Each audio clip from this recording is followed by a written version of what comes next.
కొన్ని వేల ఏళ్ల క్రితం అంతమైపోయిన ఒక సామ్రాజ్యం మళ్ళీ మన కళ్ళ ముందే పురుడు పోసుకుంటుందా?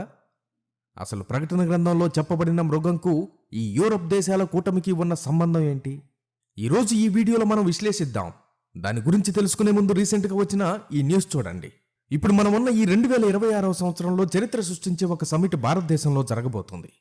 జనవరి నెల అనగానే మనందరికీ గుర్తొచ్చేదేంటి? గణతంత్ర దినోత్సవం కదా. ఈ 2026 గణతంత్ర దినోత్సవం చాలా ప్రత్యేకం కాబోతోంది. ఎందుకో తెలుసా? మన దేశ చరిత్రలో ఎన్నడూ లేని విధంగా యూరోపియన్ యూనియన్కి చెందిన ఇద్దరు అత్యున్నత నాయకులు మన రిపబ్లిక్ డే పెరేడ్కు ముఖ్య అతిథులుగా రాబోతున్నారు. European council president Antonio Costa మరియు European commission president Ursula von der Leyen ఢిల్లీకి వస్తున్నారు. ఒకేసారి యూరోప్ మొత్తాన్ని శాసించే ఇద్దరు వ్యక్తులు మన దేశానికి రావడం అంటే ప్రపంచ రాజకీయాల్లో భారతదేశ స్థానం ఎక్కడికి చేరిందో మీరు అర్థం చేసుకోవచ్చు. అసలు ఈ పర్యటన వెనుకున్న అసలు నిజం ఏంటి? 16వ భారత్ EU సమిట్లో ఏం జరగబోతోంది? ఇదేం సూచిస్తుంది అనే విషయాలు ఇప్పుడు వివరంగా చూద్దాం. మనం ఈ విషయాన్ని ఎందుకు ఇంత సీరియస్గా తీసుకోవాలంటే, రీసెంట్గా యూరోపియన్ కౌన్సిల్ తన అధికారిక వెబ్సైట్లో ఒక ప్రెస్ రిలీజ్ విడుదల చేసింది. అందులో చాలా స్పష్టంగా చెప్పారు. ఏంటంటే, జనవరి 26న జరిగే 77వ రిపబ్లిక్ డే వేడుకల్లో అతిథులుగా పాల్గొన్న తర్వాత జనవరి 27న 16వ EU ఇండియా సమిట్ జరగనుంది. ఇక్కడ ఒక పాయింట్ గమనించాలి. యూరోపియన్ యూనియన్కి చరిత్రలో ఇలాంటి గౌరవం దక్కడం ఇదే మొదటిసారి. సాధారణంగా మనం ఒక్కొక్క దేశ అధ్యక్షుడిని పిలుస్తాం, కానీ ఇప్పుడు ఏకంగా యూరోప్ కూటమికి చెందిన మెయిన్ లీడర్స్ ఇద్దరు వస్తున్నారు. దీనికి కారణం అక్టోబర్ 2025లో జరిగిన ఒక కీలక నిర్ణయం. అప్పట్లో EU council strategic EU India agenda అని ఆమోదించింది. అంటే భారత్తో కేవలం వ్యాపారం మాత్రమే కాదు, డిఫెన్స్, సెక్యూరిటీ అండ్ టెక్నాలజీలో ఒక గొప్ప భాగస్వామ్యాన్ని నెలకొల్పాలని వారు నిర్ణయించుకున్నారు. ఇది రాబోయే రోజుల్లో ప్రపంచగతిని మార్చేసే ఒక పెద్ద అడుగు. అసలు వీరు మన దేశానికి ఎందుకు వస్తున్నారంటే, మొదటి కారణం ఫ్రీ ట్రేడ్ అగ్రిమెంట్. చాలా ఏళ్లుగా భారత్కు యూరప్కు మధ్య ఈ వ్యాపార ఒప్పందం గురించి చర్చలు నడుస్తూనే ఉన్నాయి. కానీ ఈ 2026 సమిట్లో దీనిపై ఒక ఫైనల్ నిర్ణయం వచ్చే అవకాశం ఉంది. యూరప్ మార్కెట్ గనక మనకు ఓపెన్ అయితే మన రైతుల ఉత్పత్తులు, మన టెక్నాలజీ కంపెనీల సేవలు నేరుగా 27 దేశాలకు చేరుతాయి. ఉర్సులా వాన్ డెర్ లేయన్ గారు ఎప్పుడూ ఒక మాట అంటారు, India is a tech power house అని. అందుకే వారు మనతో కలిసి టెక్నాలజీ మరియు ఇన్నోవేషన్ రంగాల్లో ఇన్వెస్ట్ చేయడానికి వస్తున్నారు. ముఖ్యంగా క్లీన్ ఎనర్జీ, పెట్రోల్, డీజిల్ మీద ఆధారపడడం తగ్గించి గ్రీన్ హైడ్రోజన్ మరియు సోలార్ ఎనర్జీలో భారత్ చేస్తున్న కృషికి యూరోప్ సపోర్ట్ ఇవ్వబోతుంది. దీనివల్ల మన దేశంలో ఉద్యోగ అవకాశాలు పెరుగుతాయి, ఆర్థిక వ్యవస్థ మరింత బలోపేతం అవుతుంది. ఇక రెండో ముఖ్యమైన point security and defence. Antonio Costa గారు ఏమన్నారంటే, రూల్స్ బేస్డ్ ఇంటర్నేషనల్ ఆర్డర్ని కాపాడడం మనిద్దరి బాధ్యత. దీని అర్థం ఏంటో తెలుసా? ప్రపంచంలో ఇప్పుడున్న అల్లకల్లోల పరిస్థితుల మధ్య సముద్ర మార్గాల్లో ఫ్రీ ట్రావెల్ కాపాడాలంటే భారత్ తోడు కావాలని యూరోప్ భావిస్తోంది. ఒకప్పుడు మనం ఆయుధాల కోసం వేరే దేశాల వైపు చూసేవాళ్ళం, కానీ ఇప్పుడు యూరోప్ దేశాలు మనతో కలిసి ఆయుధాలు తయారు చేయడానికి సిద్ధమవుతున్నాయి. సైబర్ సెక్యూరిటీ, స్పేస్ టెక్నాలజీలో భారత్ EU భాగస్వామ్యం చైనా లేదా రష్యా వంటి దేశాలకు ఒక గట్టి సంకేతం పంపబోతుంది. అంటే ప్రపంచ శాంతిని స్థాపించే ఒక కొత్త కూటమి ఇప్పుడు మన కళ్ళ ముందే తయారవుతుంది. అయితే ఈ విషయాలు మన ఛానల్లో చెప్పడం వెనక ఉద్దేశం కేవలం వార్తల కోసం కాదు, వాటి వెనక ఉన్న బైబిల్ సత్యాలను గమనించడం. బైబిల్ వచనాల ప్రకారం చూస్తే అంత్య దినాల్లో తిరిగి లేచిన రోమా సామ్రాజ్యం ఒక కీలక పాత్ర పోషిస్తుందని మనకు తెలుసు. అనేక సార్లు మన వీడియోల్లో చూసాం. ఈ యూరోపియన్ యూనియన్ ఆ రోమా సామ్రాజ్యానికి ఒక ఆధునిక రూపంలా చాలా మంది బైబిల్ పండితులు భావిస్తారు. ఒక పక్క ఇజ్రాయెల్ దేశం చుట్టూ గొడవలు నడుస్తుంటే, మరో పక్క అదే రోమా సామ్రాజ్యపు ఆధునిక వారసులైన EU నాయకులు భారత్ వంటి పెద్ద దేశంతో ఇంత సన్నిహితంగా మెలగడం దేనికి సూచన అంటారు? దానియేలు గ్రంథంలో చెప్పబడినట్లు రాజ్యాలు ఒకదానితో ఒకటి కలిసిపోవాలని చూస్తాయి. రెండో ప్రపంచ యుద్ధం ముగిసినప్పుడు యూరప్ పరిస్థితి ఎలా ఉండేదో తెలుసా? ఈరోజు మనం చూస్తున్న అందమైన లండన్, ప్యారిస్, బెర్లిన్ వంటి నగరాలన్నీ ఆనాడు బాంబుల దెబ్బకు మట్టి కుప్పల్లా మారాయి. కోట్లాది మంది చనిపోయారు. అప్పుడు ఎవరైనా వచ్చి యూరప్ మళ్ళీ ప్రపంచాన్ని శాసించే సూపర్ పవర్గా మారుతుంది అని చెప్తే ఎవరైనా నమ్ముతారంటారా? అసలు నమ్మేవాళ్లే కాదు. అలాంటి పరిస్థితి అప్పుడు. కానీ అక్కడ ఒక అద్భుతం జరిగింది. అమెరికా మార్షల్ ప్లాన్ ద్వారా పంపిన డాలర్లతో యూరప్ తన పరిశ్రమలను మళ్లీ నిర్మించుకుంది. ముఖ్యంగా 1950వ దశకంలో జర్మనీ ఫ్యాక్టరీలు ఏకంగా అమెరికా కంటే నాణ్యమైన వస్తువులను తయారు చేయడం మొదలుపెట్టాయి. దీనినే చరిత్రకారులు ఎకనామిక్ మిరాకిల్ అని పిలుస్తారు. ఈ ఆర్థిక బలమే భవిష్యత్తులో రాబోయే ఒక మహా సామ్రాజ్యానికి పునాది అని అప్పుడు ఎవరూ గుర్తించలేదు. ఇక్కడ ఒక ఆశ్చర్యకరమైన విషయం ఏంటంటే, 1957లో 6 దేశాలు కలిసి ఒక కూటమిగా ఏర్పడాలని నిర్ణయించుకున్నాయి. పశ్చిమ Germany, France, Italy, Netherlands, Luxembourg మరియు బెల్జియం. దీనికోసం వారు ఎక్కడ సంతకం చేశారో తెలుసా? సాక్షాత్తు రోమ్ నగరంలో. దీనినే ట్రీటీ ఆఫ్ రోమ్ అంటారు. రోమా సామ్రాజ్యపు పాత రాజధానిలోనే మళ్ళీ ఈ కూటమి మొదలవడం దేనికి సూచన అంటారు? దీని వెనుక దేవుని ప్రవచనం గమనిస్తున్నారా?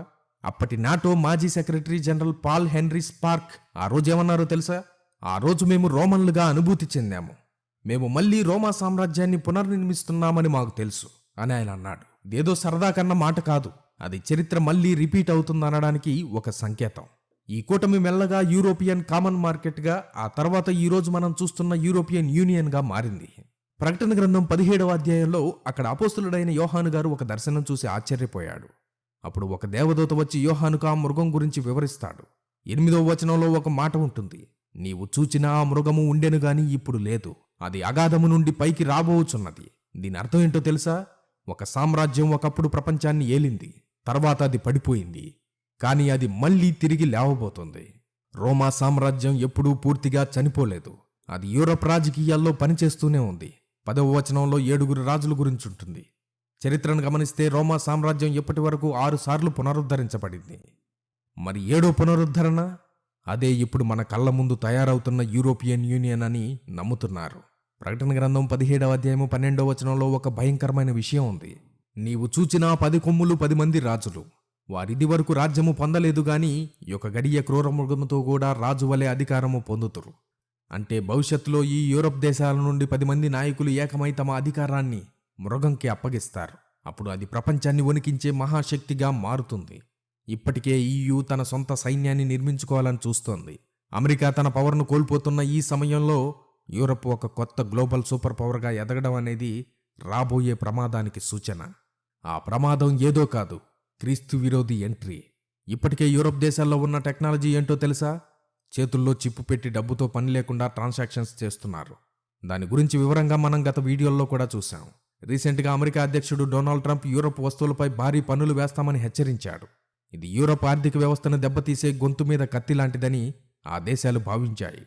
ఆర్థికంగా దెబ్బ కొట్టాలని చూస్తున్న అమెరికాకు యూరప్ సైనిక పరంగా షాక్ ఇచ్చింది. ఇన్నాళ్ళు అమెరికా రక్షణలో ఉన్న గ్రీన్లాండ్కు యూరప్ దేశాలు తమ సొంత సైన్యాన్ని పంపాయి. ఇన్నాళ్ళు రష్యాకు వ్యతిరేకంగా అమెరికా యూరప్ కలిసి పోరాడేవి. కానీ ఇప్పుడు అమెరికా యూరప్ మధ్య యుద్ధ వాతావరణం నెలకొంది. యూరప్ ఇప్పుడు స్వతంత్ర శక్తిగా ఎదగాలని చూస్తుంది. ఇదే బైబిల్ ప్రవచనాల్లో చెప్పబడిన తిరిగి లేస్తున్న రోమా సామ్రాజ్యం యొక్క ఆవిర్భావమా అనిపిస్తుంది. దానియేలు 2వ అధ్యాయంలో చెప్పబడిన ఇనుము మరియు మట్టి కలిసిన పాదాలలాగే ఒకప్పుడు కలిసి ఉన్న దేశాలు ఇప్పుడు విడిపోతున్నాయి. ఈ విషయాలను మీరు గమనిస్తున్నారా? దశాబ్దాలుగా ప్రపంచాన్ని ఏలిన అమెరికా డాలర్ ఇప్పుడు పెద్ద చిక్కుల్లో పడింది.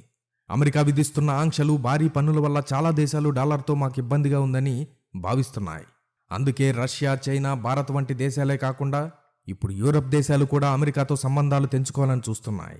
ఒకవేళ డాలర్ తన పవర్ను కోల్పోతే ప్రపంచం ఏ వైపు వెళ్తుంది? ఇక్కడే యూరప్ రంగంలోకి దిగింది.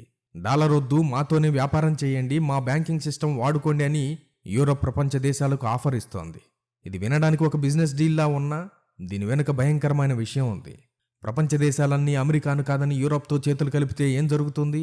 యూరప్లోని బ్యాంకింగ్ మరియు digital payment systems, Goldex credit card, ये कार्ड रिवॉर्ड को कोई ప్రపంచంలోనే అత్యంత అడ్వాన్స్డ్గా ఉన్నాయి. ఇప్పటికే యూరప్లోని చాలా దేశాలు క్యాష్లెస్ సొసైటీ వైపు వేగంగా వెళ్తున్నాయి.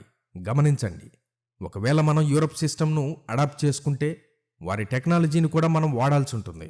అంటే పేమెంట్స్ చేయడానికి ఫోన్లో యాప్స్ కాకుండా నేరుగా మన శరీరంలోనే టెక్నాలజీని అమర్చుకునే రోజులు రాబోతున్నాయి. యూరప్లోని కొన్ని దేశాల్లో ఇప్పటికే ప్రజలు తమ చేతిలో చిన్న మైక్రోచిప్స్ అమర్చుకుని దుకాణాల్లో పేమెంట్స్ చేస్తున్నారు, ఆఫీస్ తలుపులు తీస్తున్నారు.